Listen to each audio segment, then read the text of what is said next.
once again very warm welcome to our channel. This is Barkha ma'am, your aptech guru. So my dear class 9th students जिन्होंने इस session में IT information technology या AI artificial intelligence और किया हुआ है, तो बेटा आज का सेशन आप सभी के लिए बहुत इंपॉर्टेंट होने वाला है। क्यों मैम? क्योंकि आज हम बात करने वाले हैं क्लास 9th IT और AI के पार्ट ए के बारे में, that is employability skills, जो दोनों बुक में सिमिलर है, जिसकी धमाकेदार शुरुआत हम कर चुके हैं फर्स्ट यूनिट कम्युनिकेशन स्किल्स के साथ में।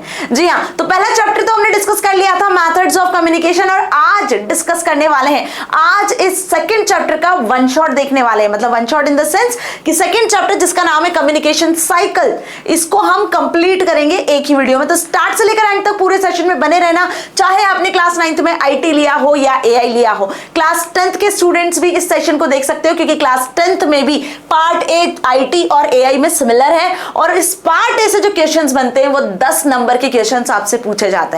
ठीक है जी, तो करते हैं श्री गणेश आज के इस सेशन का।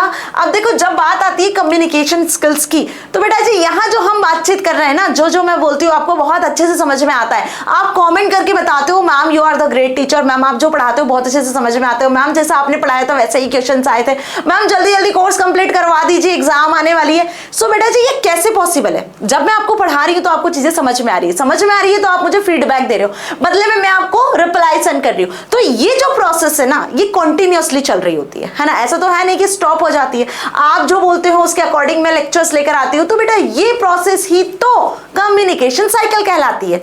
जब तक कि कम्युनिकेशन किसी एक एंड से एंड नहीं होता है, तब तक ये साइकिल कंटिन्यूअसली चलती है। तो communication is what? Communication is a two way process. Communication क्या है? एक टू वे प्रोसेस है, जिसमें एक से ज्यादा पर्सन्स इन्वॉल्व होते हैं, है ना जी। अभी कम्युनिकेशन होता क्या है, कितनी मेथड से होता है, ये तो सब हमने पहले चैप्टर में पढ़ लिया।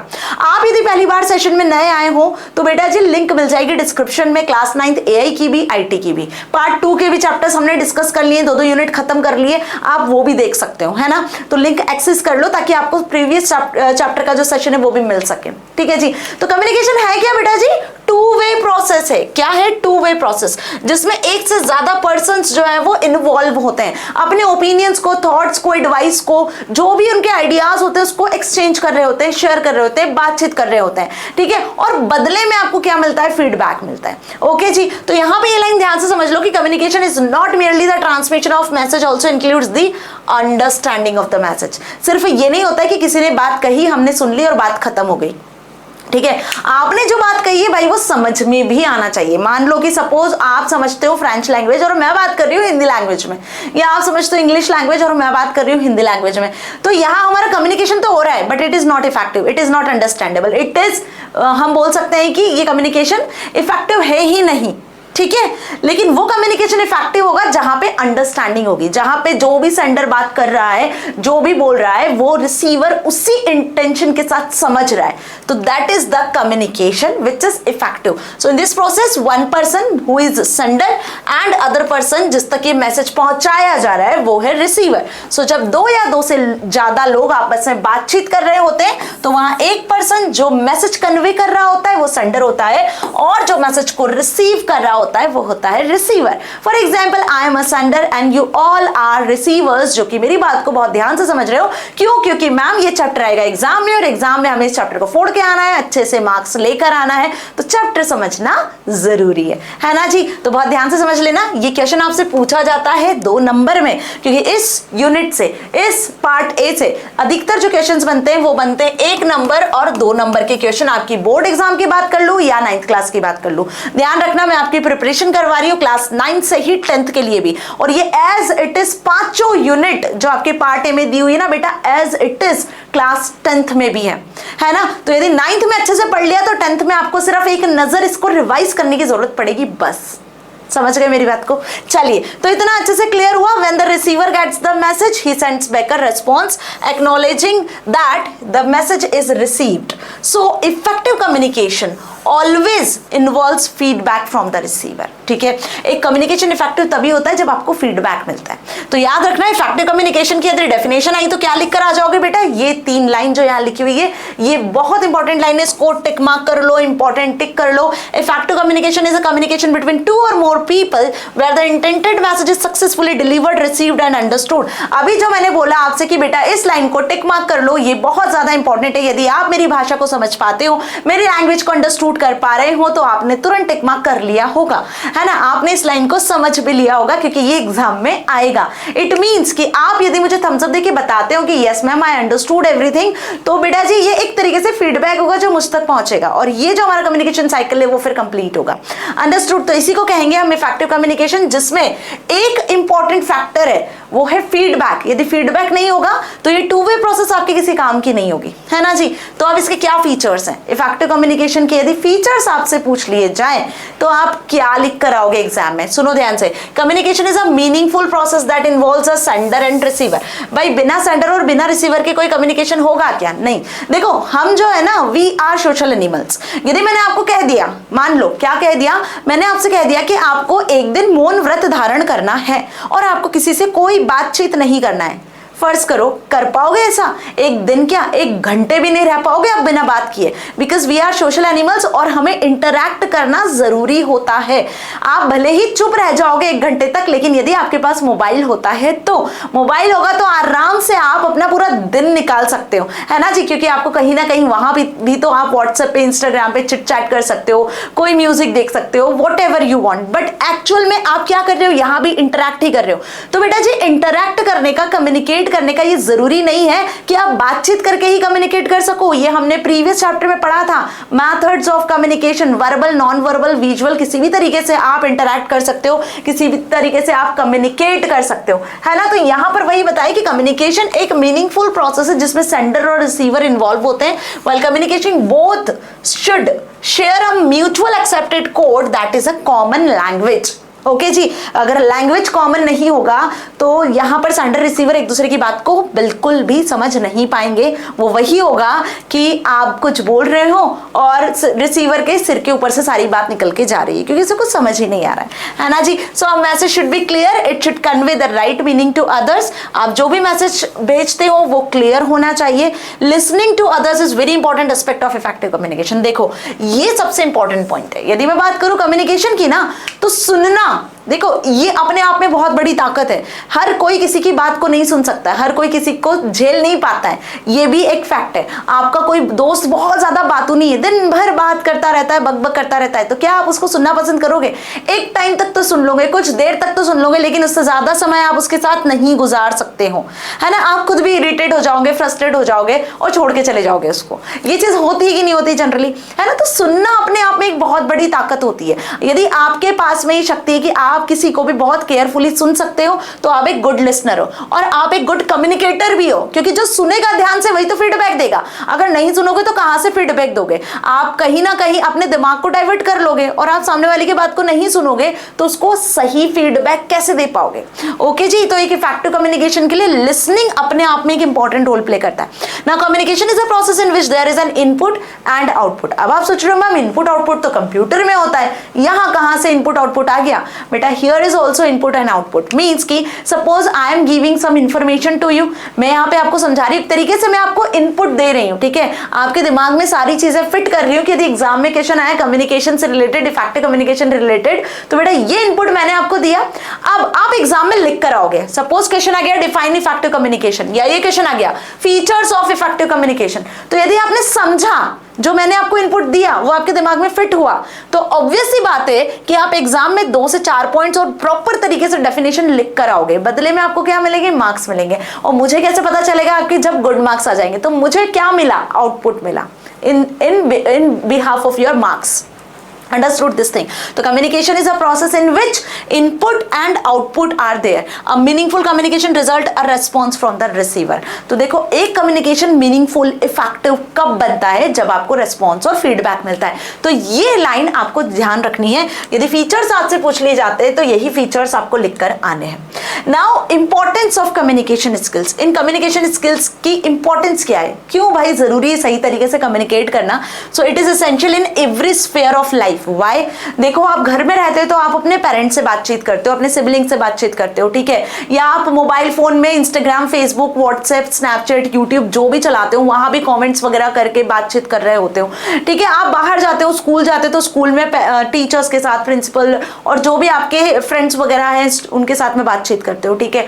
आप कहीं भी मूव करते हो, कहीं भी जाते हो तो वहां पे आप किसी ना किसी के साथ में इंटरैक्ट और कम्युनिकेट ही कर रहे होते हो।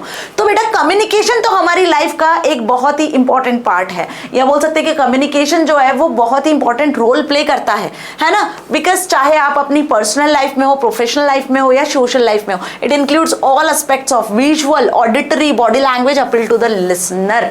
अब ये कम्युनिकेशन आप किसी भी तरीके से कर सकते हो ना। अब इसको इफेक्टिव कैसे बनाना है उसके लिए एक स्टोरी से मैं आपको ये चीज समझाने वाली हूँ, और ये स्टोरी बहुत काम की स्टोरी, बहुत ध्यान से समझना क्योंकि ये रियल लाइफ एग्जांपल पर बेस्ड है, ठीक है। अब स्टोरी में क्या बताया है, इफेक्टिव कम्युनिकेशन की इंपॉर्टेंस बताइए कि यदि आप किसी से गलत तरीके से कुछ भी कम्युनिकेट कर लेते हो तो उसका क्या असर पड़ता है।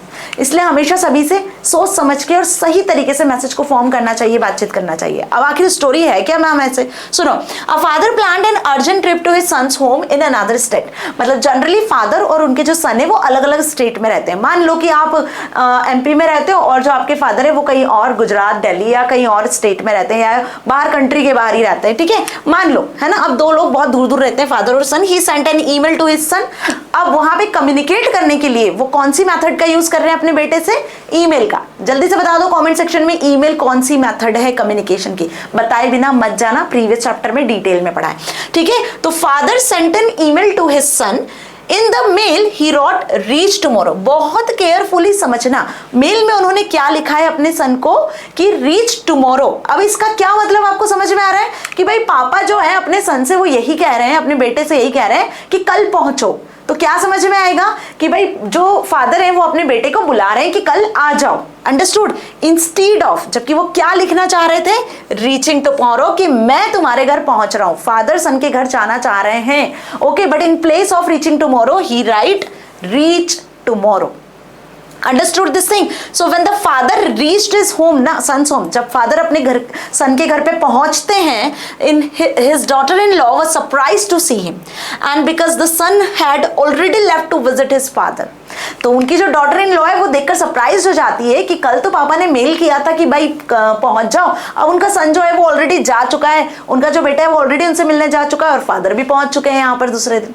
तो अल्टीमेटली क्या हुआ यहाँ पर, जो ये एक मैसेज था रीचिंग टुमारो की जगह जो रीच टुमारो गया, इसने एक मिसकम्युनिकेशन की जो स्टेट है वो जनरेट कर दी। Okay, so daughter in law showed him the email which stated reach tomorrow instead of reaching tomorrow. Okay जी, तो कहानी समझ में आ गई अच्छे से कुल मिलाकर क्या है। अब इससे आपको ये चीज समझ में आ रही है कि एक छोटी सी मिस्टेक की वजह से यहाँ पर कितना बड़ा कंफ्यूजन क्रिएट हुआ, और उस कंफ्यूजन की वजह से हम बोल सकते हैं कि मिसकम्युनिकेशन क्रिएट हुआ, है ना। सो 3 मिसिंग लेटर्स। कौन से मिसिंग लेटर्स? सिर्फ 3, ING, रीचिंग की जगह रीच उन्होंने जो लिखा था ना, उसकी वजह से एक बड़ा कंफ्यूजन और मिसकम्युनिकेशन ऑकर हुआ। Instead of receiving the message that the father was arriving that next day, the son got the message his father was asking him to come the next day. Okay, son को क्या लगा कि वो उनसे पूछ रहे कि भाई आ जाओ। Okay, now this example illustrates the importance of sending a message and receiving a message accurately. इससे आपको ये चीज समझ में आ रही है, the moral of this story is that, simple is that, कि बेटा जब भी कोई मैसेज आप कन्वे करते हो किसी को भी, तो थोड़ा सोच समझ के बात किया करो। आप कोई भी मैसेज चाहे लिख कर भेजते हो, चाहे बोल कर भेजते हो, चाहे जैसे भी आप मैसेज भेजते हो, वो मैसेज में कोई भी एरर नहीं होनी चाहिए। यदि आपका मैसेज सही पहुंचेगा तो आपको सही रेस्पॉन्स मिलेगा, सही आउटपुट मिलेगा, और यदि आपके मैसेज में थोड़ी सी भी गड़बड़ है तो ये वाली कहानी हो सकती है ना। कंफ्यूजन्स हो सकते हैं, मिसकम्युनिकेशंस हो सकते हैं, कभी कभी तो बड़े बड़े डिस्प्यूट्स भी हो सकते हैं, ठीक है। एक वर्ड से, एक सेंटेंस से गड़बड़ हो सकती है ना जी। तो miscommunication can cause serious problems. It can have far reaching consequences resulting in loss of time, money and trust. Obvious, कभी कभी मनी और ट्रस्ट और लॉट ऑफ टाइम, ये सारी चीजें भी आपको फेस करनी पड़ सकती है। तो ये आपके रिलेशनशिप पे भी इफेक्ट करता है यदि आपका कम्युनिकेशन सही नहीं होता है। तो अभी आपको इसकी इंपॉर्टेंस तो समझ में आ गई। Understood? Now impact of effective communication on our life. अब ये कम्युनिकेशन का हमारी लाइफ पर क्या प्रभाव पड़ रहा है। And remember this question again will come in your exam, what are the impacts of effective communication. 2 number में आता है बेटा ये क्वेश्चन, ठीक है। So it encourage active participation in group discussions and cohesive team work. अब देखो communication हर जगह होता है। आपको क्लास में बोल दिया कि डिबेट है आज, चलो तो डिबेट कंपटीशन में कितने बच्चे पार्टिसिपेट करते हैं? ऑलमोस्ट सभी करते हैं। डिबेट करना किसको पसंद नहीं है मैम? अधिकतर बच्चों को इंटरेस्ट भी आता है, ठीक है। तो डिबेट में करते क्या है हम यहाँ पे अपोज टीम के साथ में कम्युनिकेट ही कर रहे होते हैं ना, जो वो बोलते हैं उनका अपोज करना होता है या फेवर में बात करनी होती है मैम, बस दैट्स इट। तो बात ही करना है, कम्युनिकेट ही करना है। टीम डिस्कशन जब चल रहा होता है, कोई सेमिनार दे रहा होता है, तो वहां भी आप कम्युनिकेट कर रहे होते हो, तो इसको एनकरेज करने के लिए यूज होता है। It helps in building relationship with others. जब आप किसी से अच्छा बोलते हो तो कहीं ना कहीं एक अच्छी रिलेशनशिप बिल्ड हो रही होती है ना। Now it enables a leader to cultivate a sense of common goal among the team members and drive them to work in spirited manner, ठीक है। Now ability to communicate effectively builds your confidence and equips you to respond and articulate apply in any situation। तो अब आप यहाँ पे चारों point को देखकर समझ पा रहे होंगे कि बेटा जी लिख कर के आना है। एक्टिव पार्टिसिपेशन एनकरेज होता है, बढ़ता है, हेल्दी रिलेशनशिप जो है बिल्ड होती है, और यहाँ पर आपका जो एक कॉमन गोल जो आपने डिसाइड किया है, यदि टीम के साथ में मिलकर सही सही कम्युनिकेट करोगे तो आप अपने गोल को अचीव कर सकते हो, एक प्रॉपर मैनर में आगे बढ़ सकते हो, ठीक है, एक स्पिरिट के साथ। Now ability to communicate effectively builds your confidence to.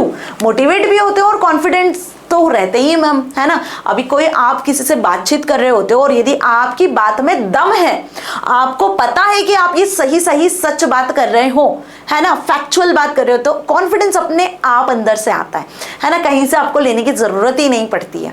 Okay जी, तो सही कम्युनिकेशन करोगे, इफेक्टिव कम्युनिकेशन होगा, कॉन्फिडेंस अपने आप बढ़ेगा, मोटिवेशन अपने आप आएगी, सारी चीजें आपके पास पीछे से चल के आएंगी, आपको अलग से डेवलप करने की जरूरत ही नहीं होगी, है ना जी। Now effective communication helps in handling various conflicts and misunderstanding. जब आपका कम्युनिकेशन अच्छा होता है तो बड़े बड़े झगड़ों को बातचीत से सॉल्व किया जा सकता है। वो कहते हैं ना कि आप यदि बातचीत नहीं करोगे तो मिसअंडरस्टैंडिंग्स, मिसकम्युनिकेशंस बढ़ते चले जाएंगे, ठीक है। बड़े बड़े झगड़ों को भी एक एक शब्द, छोटे छोटे मीठे मीठे शब्द सॉल्व कर देते हैं, है ना। तो कॉन्फ्लिक्ट्स को रिजॉल्व करने के लिए, मिसअंडरस्टैंडिंग्स को खत्म करने के लिए बात करना बहुत जरूरी होता है। Okay, effective communication saves time and reduce stress and anxiety level. Obvious, अगर बातचीत करोगे तो एक टाइम पर आपका स्ट्रेस लेवल और एंजाइटी लेवल भी कम होगा।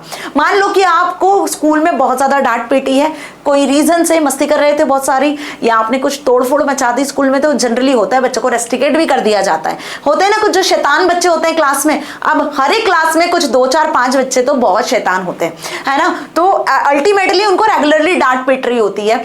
तो एक टाइम ऐसा आता है कि हमें फील होने लगता है कि यार ये क्या हो गया, गलत हो गया। आप घर गए, घर पे आप बहुत सैड थे, बहुत ही ज्यादा गुस्से में थे, इरिटेट हो रहे थे सोच सोच के कि आज स्कूल में डांट पिट गई यार, बहुत कम नंबर आ गए। तो यहाँ पे जब आपने अपने टीचर्स से बात करी, आपने अपने पेरेंट्स से बात करी, उन्होंने आपको सपोर्ट किया कि कोई बात नहीं है, पढ़ाई कर लो, आगे अच्छा कर पाओगे। आपके टीचर्स ने आपको समझाया कि ऐसा नहीं करना चाहिए, अल्टीमेटली फॉल्ट तुम्हारा ही है, रेस्टिकेट हो जाओगे, अच्छे नंबर नहीं आएंगे, पास नहीं हो पाओगे, साल बिगड़ जाएगा, ऐसी सारी बातें कह के आपको क्या किया, आपको मोटिवेट किया। अल्टीमेटली आपका जो स्ट्रेस लेवल था वो थोड़ा कम हुआ, एंजाइटी लेवल कम हुआ, ऑब्वियस सी बात है। तो ये जो है ये क्या है, आपका टाइम भी बच रहा है, आपका इफेक्टिव कम्युनिकेशन के थ्रू आपकी सारी प्रॉब्लम्स का सॉल्यूशन यहाँ मिल रहा है। Now it fosters success in professional and personal life too. Okay, तो दीज आर दी पॉइंट्स जो कि आपको लिख कर आने होंगे यदि पूछ लिया जाता है क्वेश्चन आपसे, impact of effective communication. Now ये जो भी कहानी अभी हमने पढ़ी, इससे जनरेट होती है एक साइकिल जिसका नाम है कम्युनिकेशन साइकिल। जी हाँ, तो इफेक्टिव कम्युनिकेशन बेसिकली एक कम्युनिकेशन साइकिल के थ्रू ही पॉसिबल होता है। अब इस कम्युनिकेशन साइकिल में होते हैं कुछ एलिमेंट्स। तो अभी हमने यहाँ जो देखा ना कि जब आप किसी से बातचीत कर रहे होते हो, जब आप किसी के साथ में कम्युनिकेट कर रहे होते हो, तो ये कम्युनिकेशन इफेक्टिव तब होता है जब इसमें एक एलिमेंट प्रेजेंट होता है जिसका नाम है फीडबैक। भाई सेंडर और रिसीवर होना तो जरूरी है, 2 वे प्रोसेस है, लेकिन जब तक आपको रेस्पॉन्स, जब तक आपको फीडबैक नहीं मिलेगा तब तक ये साइकिल कंटिन्यू नहीं होगी। फॉर एग्जाम्पल कि मैं सपोज आपसे या दो दोस्त आपस में बातचीत करते हैं, सपोज आप अपने फ्रेंड से बात करते हो, आइदर दिस इज बीएफ और जीएफ, आप बात करते हो, हाय आपने लिखा, सामने वाला ऑनलाइन होगा, वो तुरंत आपको हेलो लिखकर भेजेगा। फिर आपने पूछा हाउ आर यू, ठीक है, तो उसने फिर आपको मैसेज कर दिया I am too fine, I am fine and how about you, what about you. इस तरीके से आपने क्वेश्चन के आंसर्स करना शुरू किए। तो यहाँ देखो, आप मैसेज सेंड कर रहे हो, आपको रिप्लाई मिल रहा है, फिर आप मैसेज सेंड कर रहे हो, आपको रिप्लाई मिल रहा है। तो ये जो प्रोसेस है ये कंटिन्यूअसली चल रही है। He is sender and one person is there is receiver ना, तो सेंडर ने मैसेज सेंड किया, रिसीवर ने समझा, फिर रिसीवर क्या बन गया, सेंडर बन गया, एंड देन फिर सेंडर जो था वो रिसीवर बन चुका है।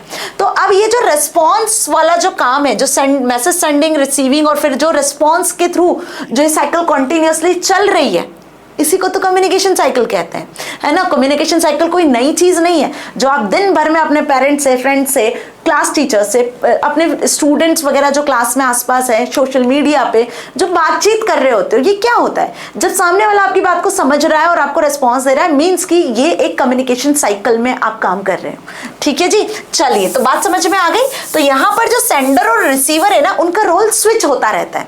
फॉर एग्जाम्पल कि अभी मैंने आपको चीज समझाई, आपको समझ में आई, आपको कोई डाउट होता है तो आप मुझसे क्वेश्चन पूछते हो, then I am answering to you.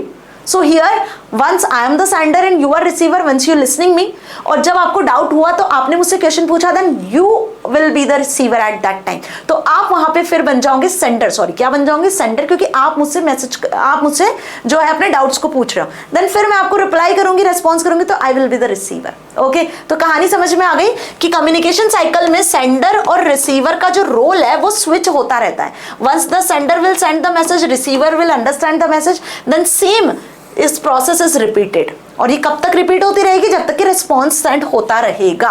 जैसे ही रिस्पॉन्स आना बंद हो जाएगा, किसी एक साइड से भी कम्युनिकेशन एंड होता है, तो कम्युनिकेशन साइकिल एंड हो जाती है। एंड होपफुली अब आपको बहुत अच्छे से समझ में आ चुका है। तो what are the elements that involves in the communication cycle, again tick mark it is very very important question. यदि मैं बात करूं क्लास 10th कम्युनिकेशन स्किल्स का, क्लास 10th के बोर्ड एग्जाम पेपर का, तो बेटा इसके बिना पेपर बनता नहीं है, आई एम डैम श्योर कि आपसे क्लास 9th में भी पूछा जाएगा। ओके, तो इसको टिक कर लेना, 100% ये क्वेश्चन आपके एग्जाम में आएगा। So communication is a dynamic two way process. अब ये समझ लो, अच्छे से समझ में आ चुका है why it is two way process. तो यहाँ पर जो इसेंशियल एलिमेंट्स है, पहला तो होगा मैसेज, कि क्या मैसेज आपको कन्वे करना है। अगर मैसेज ही नहीं होगा तो क्या बातचीत करोगे, है ना। फॉर एग्जाम्पल कि आपको किसी से कुछ बात करनी है, आपको अपना कोई मैसेज कन्वे करना है, कुछ शेयर करना है, तो भाई उसके लिए आपके पास में पहले कहने के लिए शब्द तो होना चाहिए, लिखने के लिए शब्द होने चाहिए। अंडरस्टूड। तो पहले तो हमारे पास में वो इंफॉर्मेशन होनी चाहिए जो हमें कन्वे करनी है, जिसको मैसेज कहते हैं।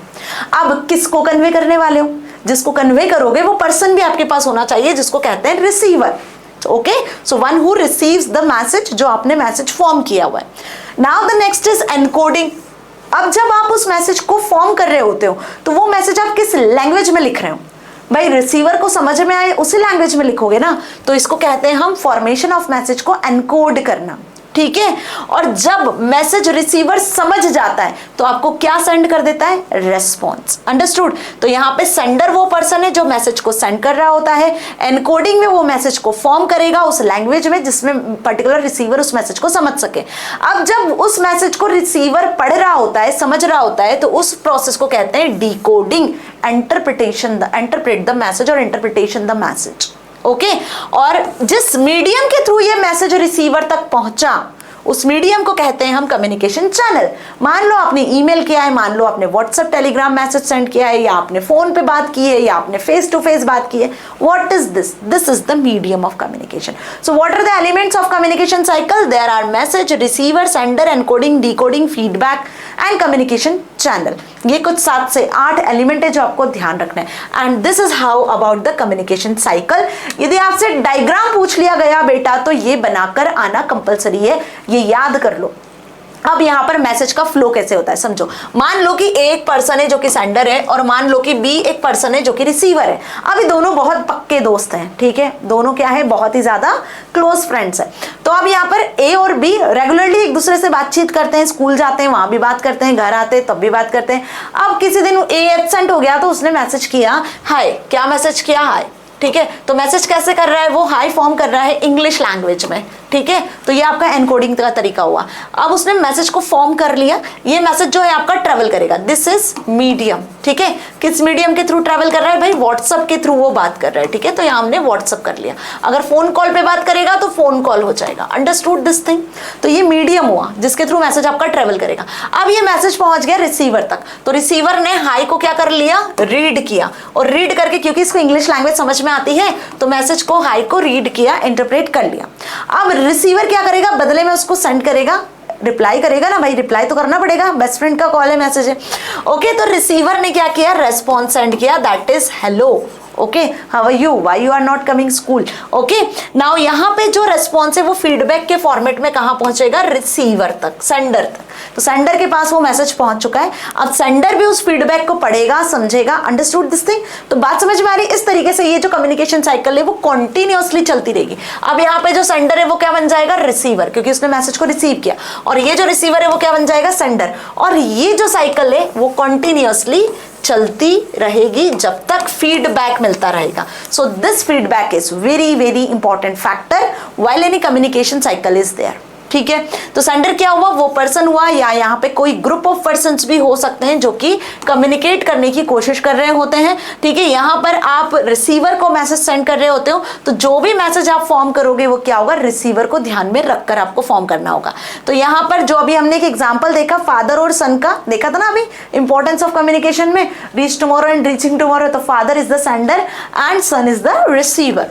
अभी मैसेज की बात करें तो मैसेज यहाँ पे क्या हो जाएगा, जो भी मैसेज, जो भी आइडिया, जो भी थॉट, जो भी सेंडर के दिमाग में चल रहा है, जो मैसेज वो कन्वे करना चाहता है, वो मैसेज हो गया।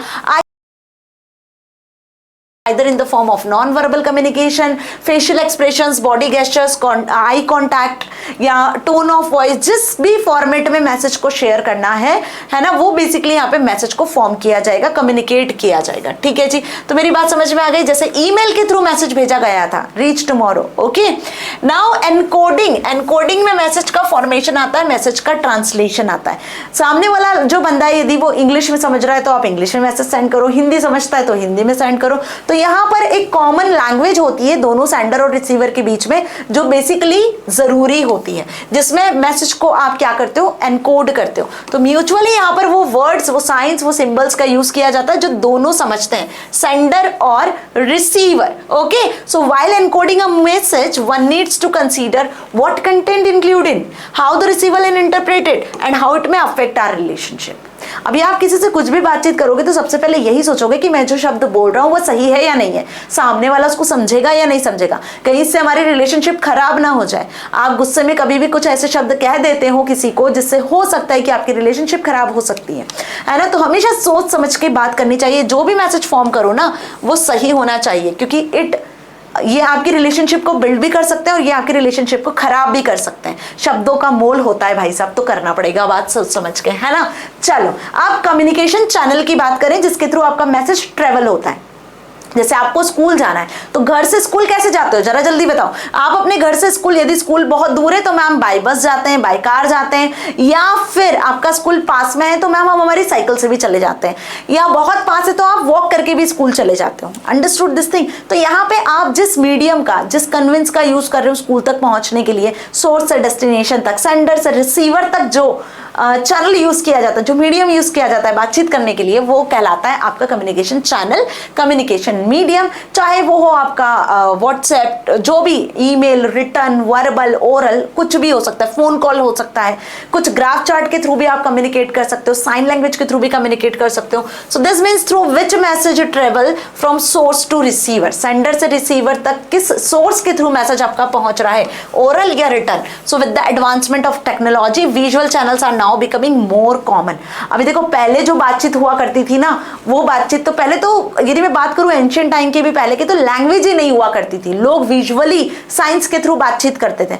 लेकिन जैसे जैसे टेक्नोलॉजी में एडवांसमेंट होने लगे, आपका सिविलाइजेशन डेवलप हुआ, उसके बाद में तो आजकल टेक्नोलॉजी ने तो कम्युनिकेशन की लहर ला दी है। जहां कम्युनिकेशन महीनों में हो पाता था, घंटों में हो पाता था, अब एक क्लिक पे हो जाता है ना जी। तो वही बात है, चाहे आप वीडियो कॉन्फ्रेंसिंग से बातचीत करो, वीडियो चैट से बात करो, टेलीफोन से बात करो, लेटर लिखो, रिपोर्ट लिखो, मैसेजेस लिखो, ईमेल करो, फैक्स करो, ये सारी चीजें आपकी किस में आ जाती है, कम्युनिकेशन चैनल और मीडियम में आ जाती है। ठीक है, now what about receiver.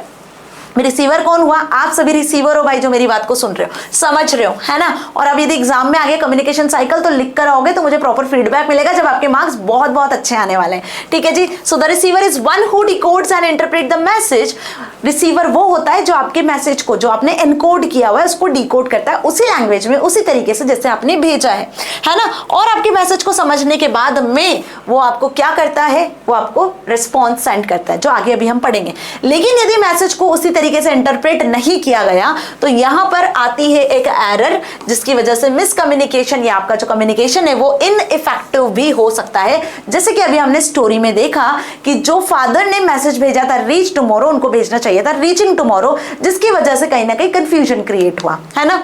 Now decoding की यदि बात करें तो डिकोडिंग का मतलब तो अभी मैंने बताया आपको, है ना, कि मैसेज को समझना उसी तरीके से जैसे मैसेज को भेजा गया। Now come to the feedback. अभी फीडबैक क्या होता है? फीडबैक का मतलब यह है कि आप किसी को रेस्पॉन्स भेजते हो। सो कम्युनिकेशन साइकिल कंप्लीट ही तब होती है जब सेंडर सेंड्स द मैसेज और sender receives the feedback from the receiver. Without feedback, the sender cannot confirm that receiver has interpreted the message correctly or not. है ना, जब तक आपको रिस्पॉन्स नहीं मिलेगा तब तक आपको नहीं समझ में आएगा कि रिसीवर ने आपका मैसेज लिया भी है या नहीं, समझा भी है या नहीं, जैसा आप समझाना चाहते थे वैसा समझा है कि नहीं। Actual the thing is, so feedback is also given, received and improve behaviour of performance. Constructive feedback informs, motivates people to improve themselves. In the given example feedback was missing. जो एग्जाम्पल मैंने अभी बताया, father ने message करना था reaching tomorrow, कर दिया reach tomorrow. यदि सन का फीडबैक आया होता तो शायद यहां पे ये कंफ्यूजन ऑकर नहीं होता। तो ये जो कम्युनिकेशन साइकिल थी वो इनकम्प्लीट थी। मेरी बात समझ में आई? भाई मैंने मैसेज कर दिया कि रीच टुमारो, जबकि मैं पहुंच रही हूं और मैंने आपको मैसेज गलत कर दिया, तो उस तरीके से कहीं ना कहीं आप मेरे पास पहुंच चुके हो। तो अल्टीमेटली यदि आपका रिप्लाई मैंने पढ़ा होता या आपने मुझे फीडबैक दिया होता तो यहां पर जो कंफ्यूजन का स्टेट था वो नहीं रहता। हो सकता था कि यहाँ पे जो हमारा कम्युनिकेशन है वो प्रॉपर हो जाए, है ना। तो यहाँ पर कहीं ना कहीं कम्युनिकेशन साइकिल ब्रेक हुई, कम्युनिकेशन साइकिल कंप्लीट नहीं हुई। दैट्स व्हाई ये मिसकम्युनिकेशन और कंफ्यूजन वाली state I. So the entire cycle of communication will start all over again. If the sender feels that message was not understood correctly, this can be easily understood by the given communication process. Understood this thing. अभी देखो feedback भी अलग अलग type के होते हैं। For example यदि feedback की बात आई है तो एक बात कहती हूँ आपसे, आपने कोई प्रोजेक्ट बनाया। अब प्रोजेक्ट तो हर कोई बच्चा बनाता है, 6, 7, 8, 9, 10, 11, 12 तक बच्चों के प्रोजेक्ट चलते रहते हैं। कॉलेज लेवल पे भी प्रोजेक्ट्स बनाने होते हैं, ठीक है। एक कंपटीशन में गए आप, आपका प्रोजेक्ट कंपटीशन में सिलेक्ट हो गया। भाई जितने भी पर्सन्स वहां आ रहे थे, जो भी चीफ गेस्ट थे, वो आपके प्रोजेक्ट को देखने और बढ़िया सा फीडबैक देके गए, वाह क्या प्रोजेक्ट बनाया, it is really very very helpful, और अच्छे अच्छे कमेंट्स आपको देख कर गए। तो मतलब क्या है, यहाँ पे आप समझ पा रहे हो कि जो आपने इनपुट किया, जो आपने उस प्रोजेक्ट में लगाया, जो टीम वर्क आपका था, जो आपकी मेहनत थी वो सफल हुई, आपको बदले में वैसा फीडबैक मिला जैसा आप चाहते थे, है ना जी। तो फीडबैक में भी डिफरेंट टाइप्स। अब यहाँ पे एक टाइप का फीडबैक ऐसा भी होता है जो आपको मोटिवेट करता है, और एक ऐसा टाइप का भी फीडबैक होता है जो आपको डीमोटिवेट भी कर सकता है। सपोज कि आपके मार्क्स बहुत अच्छे नहीं आए या क्लास में आपकी गलती नहीं थी, फिर भी क्लास टीचर ने या टीचर ने आपको डांट दिया, तो अल्टीमेटली क्या होगा, वो जो फीडबैक आपको मिलेगा ना, या वो जो डांट आपको मिली है बदले में, वो आपको डीमोटिवेट भी कर सकती है, स्ट्रेसफुल कंडीशन में भी लेकर जा सकती है ना। तो फीडबैक की कहानी समझेंगे हम अगले चैप्टर में, क्योंकि अगले चैप्टर का नाम ही इफेक्टिव कम्युनिकेशन है। वहां पे डिटेल में पढ़ने वाले हैं, ठीक है। बड़े मजेदार तरीके से पढ़ाऊंगी, सो डोंट पैनिक। अब पढ़ लेते हैं। कम्युनिकेशन साइकिल तो समझ में आ गया मैम, बट एक चीज समझ नहीं आई, वो ये कि अगर फीडबैक नहीं मिले तो क्या करें। जैसे अभी फादर और सन वाला जो मैंने आपको एग्जांपल दिया, उसमें फीडबैक नहीं मिला था तो कंफ्यूजन आ गया मैम। या सपोज कि कोई ऐसी प्रॉब्लम आ गई जिससे कि आप कम्युनिकेट ही नहीं कर पा रहे हो, है ना, तो उसे क्या कहेंगे। फॉर एग्जाम्पल मान लो कि आपके एग्जाम्स है और भाई बाहर शादियों का माहौल है और हर जगह बहुत लाउड स्पीकर्स में जो है लाउड स्पीकर चल रहे हैं, तो जिसकी वजह से आप पढ़ाई नहीं कर पा रहे हो, तो आप कहीं ना कहीं प्रॉपरली अपनी बुक्स के साथ कम्युनिकेट नहीं कर पा रहे हो, और आप बदले में आपका रिजल्ट भी अच्छा नहीं आएगा क्योंकि आप पढ़ाई नहीं कर पा रहे हो। तो अल्टीमेटली यहाँ पे आप कम्युनिकेट नहीं कर पा रहे हो, तो एक्चुअल में एक प्रॉब्लम है, एक ऑब्स्टिकल है जिसकी वजह से आप कम्युनिकेट नहीं कर पा रहे हो। या मान लो कि आपको अपने बेस्ट फ्रेंड से बात करना है, अब सडन नेटवर्क चला गया, आप सिग्नल्स ही नहीं मिल रहे हैं, आप हेलो हेलो कह रहे हो और सामने वाले तक आपकी बात ही नहीं पहुंच पा रही है, आपकी वॉइस ब्रेक हो रही है, आपकी वॉइस नहीं जा पा रही है। तो यहाँ पर भी क्या आप एक दूसरे की बात को समझ पाओगे? बिल्कुल नहीं मैम। जब सिग्नल्स ही नहीं रहेंगे तो आवाज ही नहीं पहुंचेगी तो हम कैसे कम्युनिकेट कर पाएंगे? ऑब्वियस सी बात है। So again there is a obstacle, there is a problem जो कि कम्युनिकेशन में अराइज होती है, जो कम्युनिकेशन साइकिल को कंप्लीट नहीं होने देती है। तो इसको क्या कहते हैं? Barriers of effective communication. ये जो बेरियर्स है ना, यही ऑब्स्टिकल है, यही प्रॉब्लम है। ये एक दीवार की तरह दो पर्सन्स के बीच में खड़ी हो जाती है। देखो यहाँ पर भाई, ये जो है सेंडर जो कि अपनी बात को कहना चाह रहा है, बट यहाँ एक इतनी बड़ी दीवार है जिसकी वजह से उसकी बात यहाँ तक पहुंच ही नहीं पा रही है। तो वो सुनने की कोशिश कर रहा है but is not able to hear what the sender says. ठीक है, तो अब क्या कहेंगे हम यहाँ पर कि barrier of effective communication is any factor. अब ये बेरियर कुछ भी हो सकते हैं, इन्वायरमेंटल बेरियर हो सकते हैं, इंडिविजुअल हो सकते हैं, सिचुएशनल हो सकते हैं, है ना, कोई भी बेरियर यहाँ पर हो सकते हैं जो आपके कम्युनिकेशन को कंप्लीट नहीं होने देते हैं।